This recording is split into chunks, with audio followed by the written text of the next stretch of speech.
Abre a sua Bíblia comigo em 2 Crônicas, capítulo 20 de 2 Crônicas.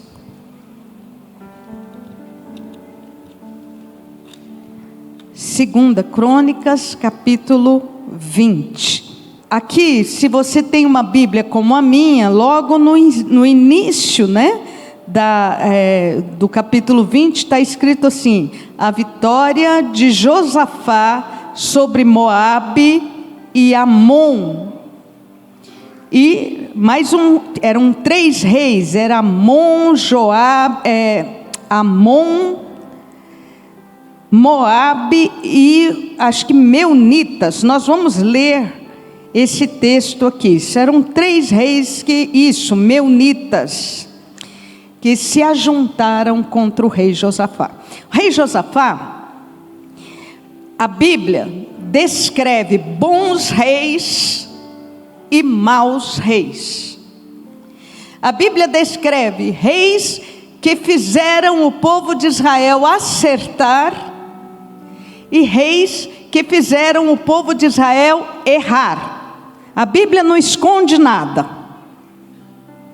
É para você aprender com os erros também. A gente aprende assim, a gente aprende com os acertos de algumas pessoas, especialmente com os nossos acertos. Se você é sábio, aprende com os acertos das pessoas. E a gente aprende com os erros também. Os nossos, principalmente, não é? Então, a Bíblia não esconde nada. Josafá foi um rei bom. Josafá foi um rei que fez tudo certo.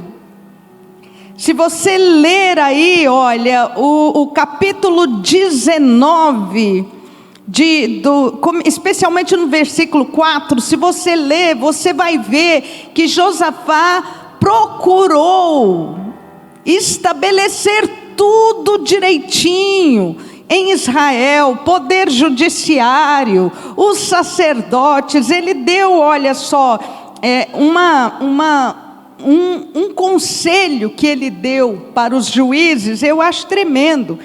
No 19:7, capítulo 19, versículo 7, ele diz assim: agora, pois, seja o temor do Senhor convosco, tomai cuidado e fazei-o, porque não há no Senhor nosso Deus injustiça, nem parcialidade, nem aceita suborno. Então ele, além de colocar os juízes no lugar certo em Israel, ele ainda deu instruções dentro da palavra de Deus. Vocês tomem cuidado no que vocês estão fazendo, porque vocês estão representando a justiça de Deus na terra de Israel. Então Josafá fez tudo certinho. No capítulo 20, nós vemos um ataque contra o rei Josafá. Um tremendo ataque contra o rei Josafá. Está escrito aqui, olha. Depois disso o que, gente? Depois dele ter colocado o reino em ordem, depois dele ter acertado tudo com Deus, depois dele ter tentado acertar, depois disso, olha o que está escrito: os filhos de Moabe, os filhos de Amon e alguns dos meunitas vieram a peleja contra Josafá. As guerras do Velho Testamento eram guerras literais, lógico, mas as guerras do Velho Testamento são uma sombra ou um alerta para a guerra espiritual que nós lutamos. A palavra de Deus diz no Novo Testamento que a nossa batalha não é contra carne e sangue, mas contra principados e potestades, contra os dominadores deste mundo tenebroso, contra forças espirituais do mal que atuam nas regiões celestes contra nós. que atuam de alguma maneira. Regiões celestes não é que está lá no céu, não, é que está aqui, ó, nessa atmosfera, e são contra nós.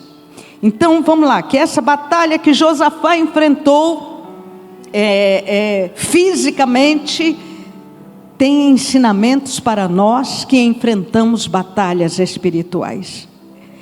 Então vieram, versículo 2, alguns que avisaram a Josafá, dizendo: grande multidão vem contra ti, da além do mar e da Síria, e eis que já estão em Hazazon Tamar, que é em Gedi. Então Josafá teve medo, e se pôs a buscar ao Senhor. Por que que Josafá teve medo?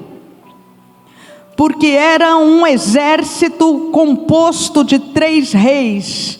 Então era um exército 3 vezes maior do que aquilo que Josafá poderia enfrentar.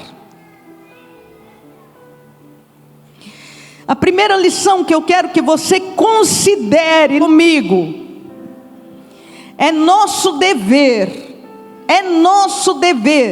viver de acordo com o Evangelho, de maneira digna do Evangelho de Deus. Mas mesmo quando a gente está tentando acertar, e está fazendo tudo certo, e está fazendo a campanha de Daniel, projetando, minha família no altar, outras campanhas na igreja, mesmo assim, Satanás pode se levantar contra a sua vida. Mesmo assim, podem vir batalhas contra nós, e às vezes muito maiores do que aquilo que você pensa que pode suportar. Você vê a batalha e pensa: meu Deus, perdi o rumo agora, para onde eu vou? O que eu faço agora? Não estava esperando isso.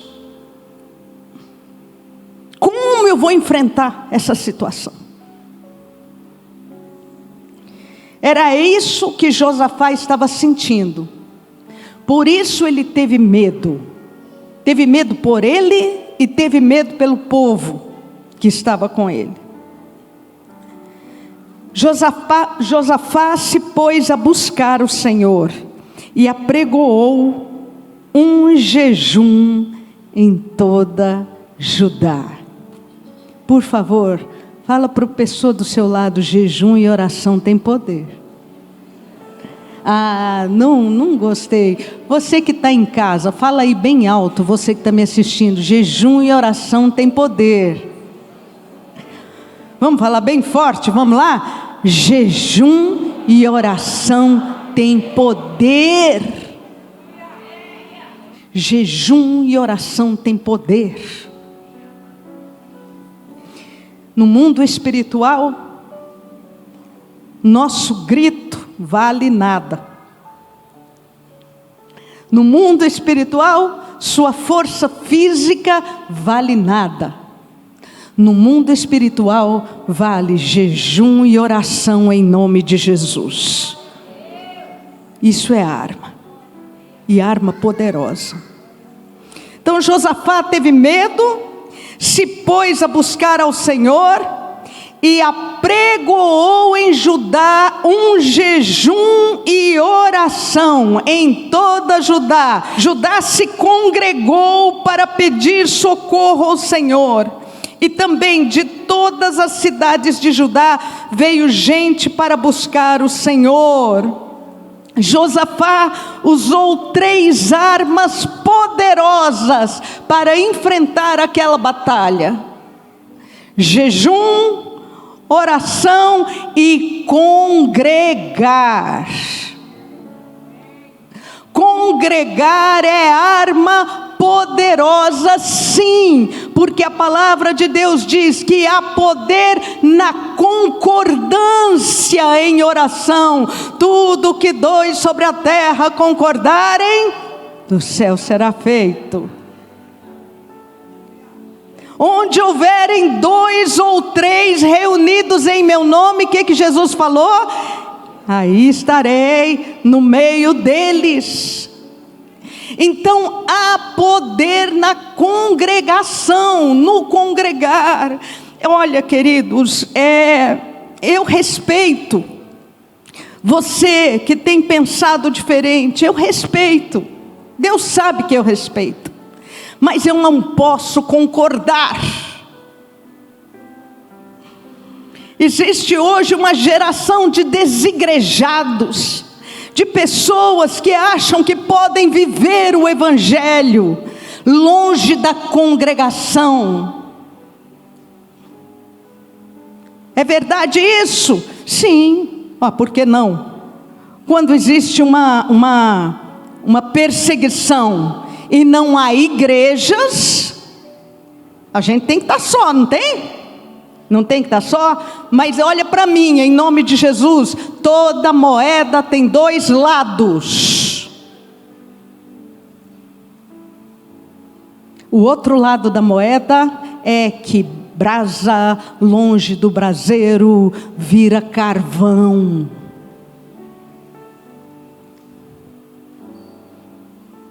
Brasa longe do braseiro vira carvão. Deixa eu te perguntar, quantas pessoas já chegaram aqui? Pode levantar a mão, não precisa ficar com vergonha não. Quantas pessoas já chegaram aqui desanimadas, cansadas, e quando chegaram aqui foram animadas pelos louvores de oração? Eu levanto a minha mão. Eu já cheguei aqui, no tempo da máscara era melhor ainda. Viro lá para o cantinho e vou chorar. Ninguém nem me vê. Não é não, minha irmã? Cansada, chateada, com raiva. Ô bispa, crente tem raiva? Tem. Atacada pelo diabo, desanimada. Mas a gente chega aqui e o louvor vai aquecendo a gente, vai aquecendo a fé, a palavra vem e anima o meu coração, não é? E alguém põe a mão no meu ombro e começa a orar por mim, e aí o apóstolo pega e fala assim: põe a mão no altar, põe o seu problema no altar, e Deus vai agir na sua vida, e você animado pela fé, você vem e coloca o seu problema sobre o altar. Quem aqui já recebeu vitória desse jeito? Levanta a mão. Eu levanto as minhas duas mãos.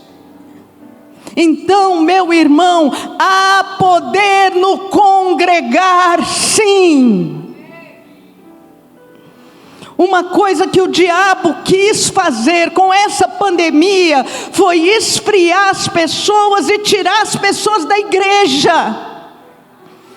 É isso. Me desculpa você que me assiste em casa, porque não pode vir à igreja. Mas se você me assiste em casa e pode vir à igreja, em nome de Jesus, sai da sua casa e vem para a igreja. Em nome de Jesus, porque há poder no congregar. Vou repetir: onde houverem 2 ou 3 reunidos em meu nome, aí estarei no meio deles. Se não fosse, se não houvesse verdade nisso, poder nisso, Deus não teria falado lá em Hebreus: não deixeis de congregar. Eu não sei por que eu estou batendo tanto nessa tecla, não planejei isso, mas eu sei que há alguém que está me ouvindo nessa manhã que precisa ouvir essa palavra.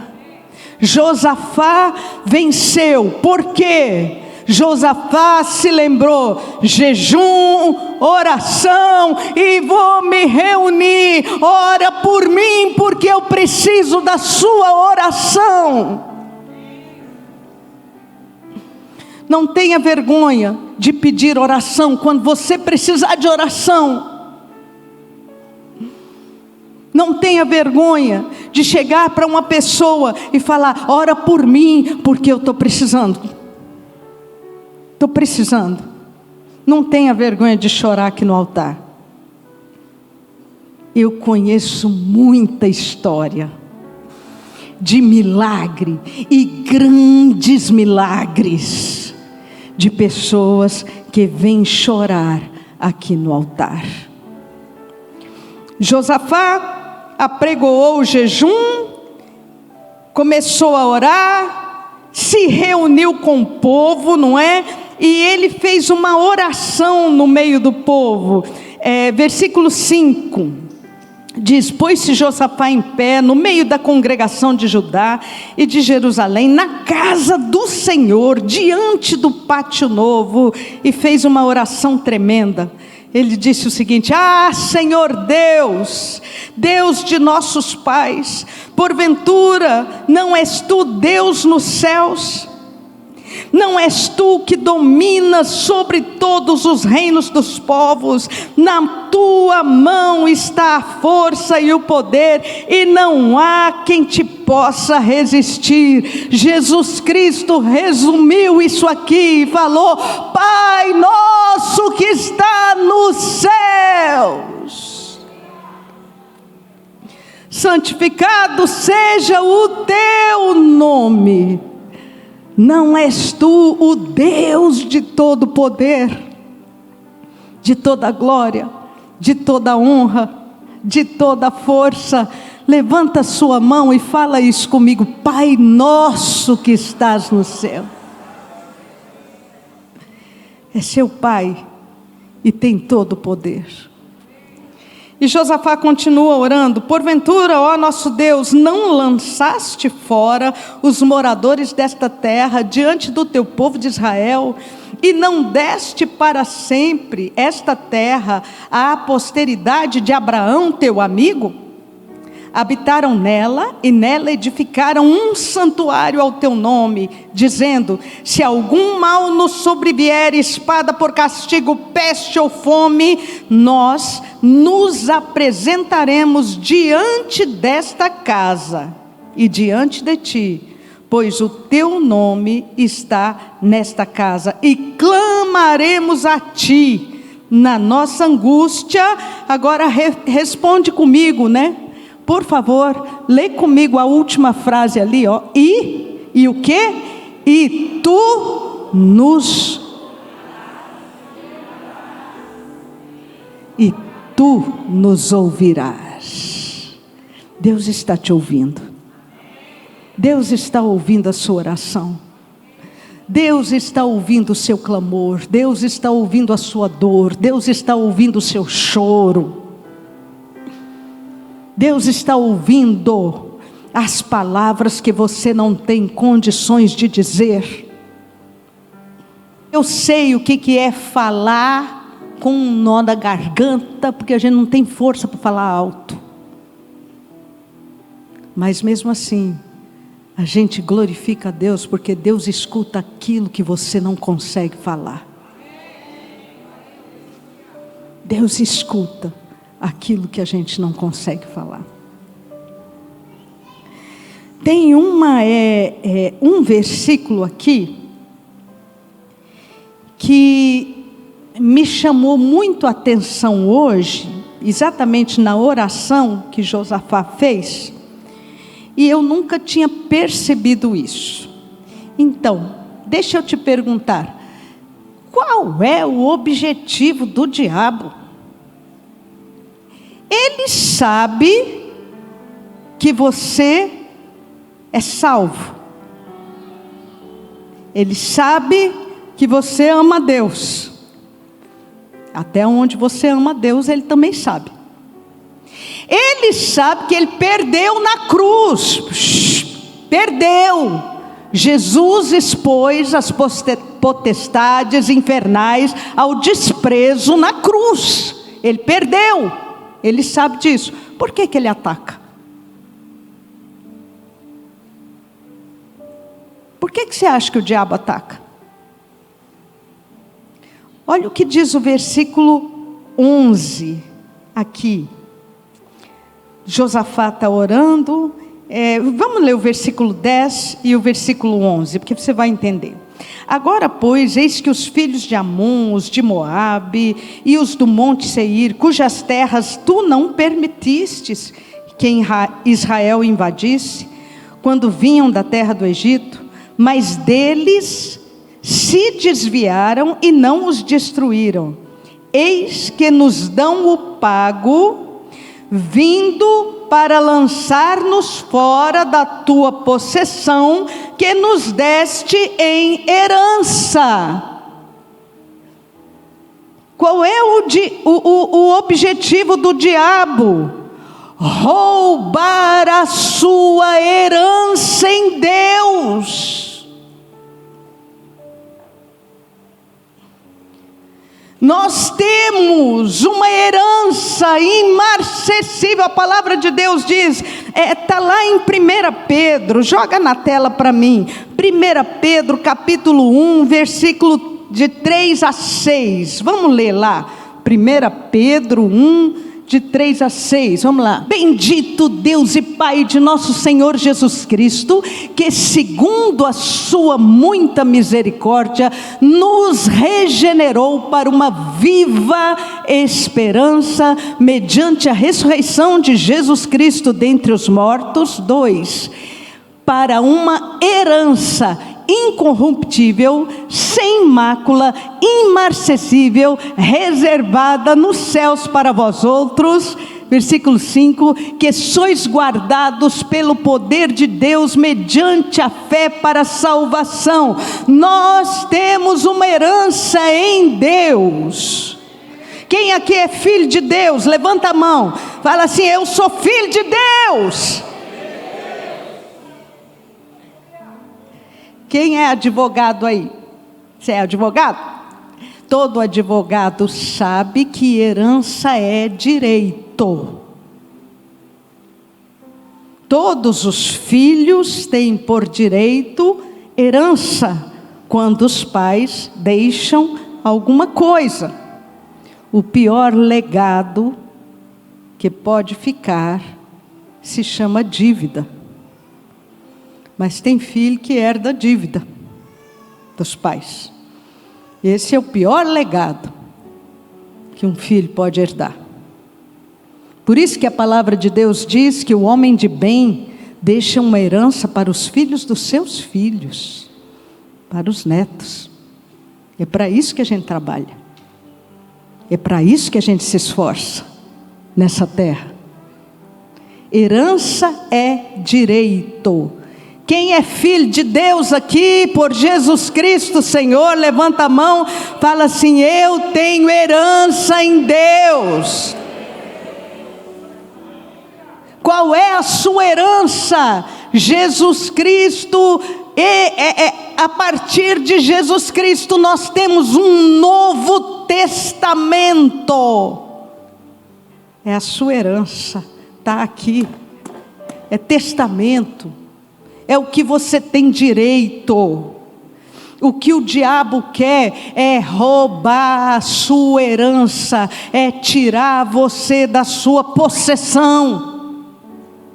A terra é prometida, mas você tem que conquistar. Ela não é dada de graça para você. Você tem que conquistar. Através da sua fé, olha lá, que sois guardados pelo poder de Deus mediante a fé. É isso que o diabo quer roubar, a sua herança. É por isso que ele te ataca. Ele te ataca, você desanima, desmotiva da fé, abandona a fé, vira as costas para Deus e vai embora, perdeu a herança. Perdeu o que Deus tinha para você. Quando eu estava pensando nisso, eu falei: meu Deus, que coisa tremenda. Aí eu comecei a pensar: o que nós temos por herança? Qual é a sua herança? Qual é o seu direito hoje? Você tem direito de viver isso hoje. Você precisa trazer pela fé para a sua realidade. Quais são as nossas heranças hoje? O que nós temos de herança hoje? 2 Pedro capítulo 1, versículo 4. Abre lá a sua Bíblia para você não se desmotivar aí, não se cansar. 2 Pedro 1, 4. 2 Pedro capítulo 1, versículo 4. 2 Pedro agora 1, 4. Vamos lá. Pelas quais nos têm sido doadas as suas preciosas e muito grandes promessas, para que por elas vos torneis coparticipantes da natureza divina, livrando-vos da corrupção das paixões que há no mundo. Sabe o que é sua herança no Novo Testamento? As preciosas, as grandes e muito preciosas promessas de Deus. De maneira que eu anotei algumas promessas de Deus que são para você e são para mim. Quem quer tomar posse dessas promessas? Meu querido irmão e minha irmã, quando você enfrentar lutas, que você diz assim, eu não pensei que existia uma luta como essa. Lembre-se das promessas de Deus. O que o diabo quer é tirar você da sua herança. Amém? Então vamos lá, o que é promessa de Deus? Vamos lá, primeiro para Romanos. Eu amo o livro de Romanos. O livro de Romanos fala das promessas de Deus de uma maneira maravilhosa. Romanos 5, versículo 1. Eu vou rapidamente agora, tá bom? Romanos 5:1. Mas você que anote aí as promessas de Deus para a sua vida. Romanos 5:1. Justificados, pois, mediante a fé, temos paz para com Deus, por meio de nosso Senhor Jesus Cristo, por intermédio de quem obtivemos acesso pela fé a esta graça na qual estamos firmes. Olha aqui, não importa quem você é, quem você foi, não importa se você acerta, se você erra ou não, se você está em Cristo Jesus, você está justificado diante de Deus. Quando Deus olha para você, Deus tem um óculos. Sabe qual é o óculos que Deus usa para olhar para você? O sangue do Senhor Jesus Cristo. Oh, glória a Deus. O sangue do Senhor Jesus Cristo cobre a sua vida. Quando o diabo vier te acusar, você não consegue, você fez isso, você explodiu, você mentiu.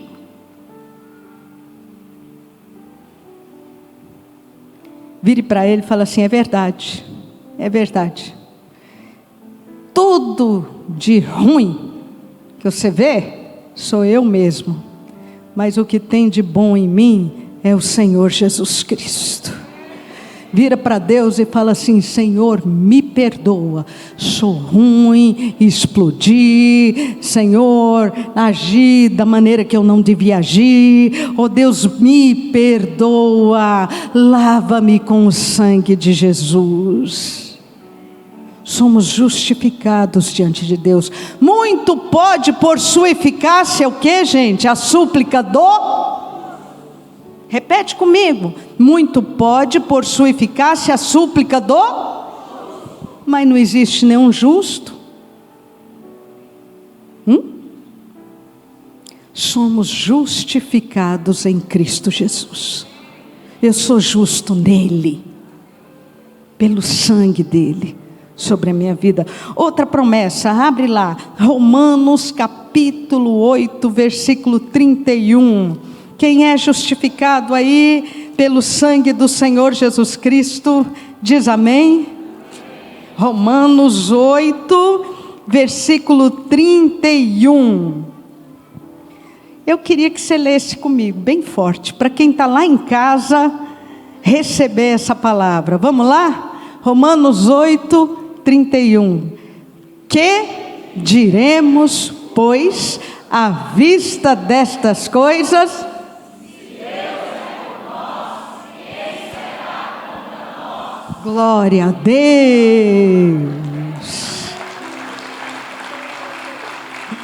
Vamos falar de novo? Vamos lá, Romanos 8, 31. Que diremos, pois, à vista destas coisas? Se Deus é por nós, quem será contra nós? Glória a Deus! É promessa de Deus, é possessão, é coisa que Ele te deu. Outro versículo que é a promessa de Deus, que o diabo faz tudo para tirar isso de você, está aí em Romanos 8, volta a sua vista para o versículo 26, Romanos 8, 26, também o Espírito Santo, semelhantemente, nos assiste nas nossas fraquezas, porque não sabemos orar como convém, mas o Espírito intercede por nós sobremaneira com gemidos inexprimíveis. Você não está sozinho, o Espírito Santo está intercedendo por você nesse instante.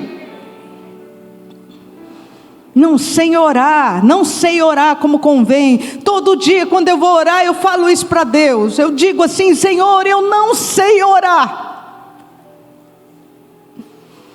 Eu não sei orar como convém.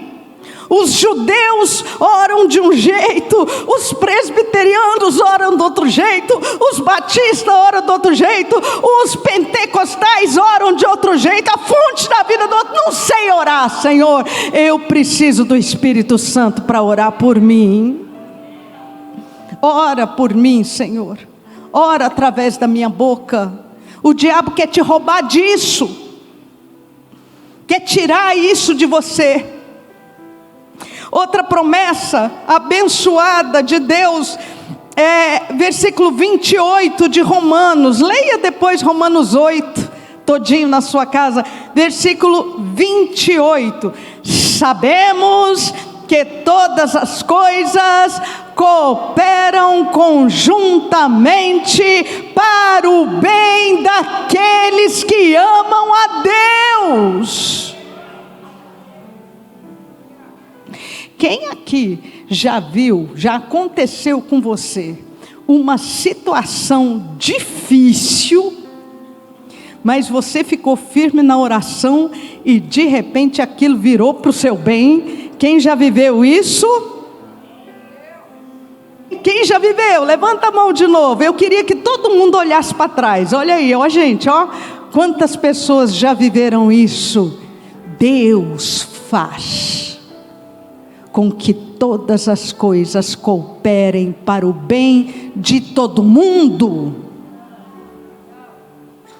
Não para o bem de quem ama a Deus. O problema é esse, é que tem gente que de fato não ama a Deus, que pensa que engana a Deus. Mas Deus vê o coração. Deus vê aquilo que está no nosso coração. Outro versículo é João 15, 7. João 15, 7. Olha só o que diz João 15, 7. Se permanecerdes em mim, e as minhas palavras permanecerem em vós, pedireis o que quiserdes e vos será feito. Jesus Cristo virou para um homem que falou para Jesus assim: se podes, ajuda-nos. Jesus virou para ele e falou assim: se podes, tudo é possível ao que crê. Se você permanecer nele, a sua oração terá resposta. Outro versículo, Atos 16:31, não precisa abrir. Atos 16:31 diz o seguinte: crê no Senhor Jesus e será salvo.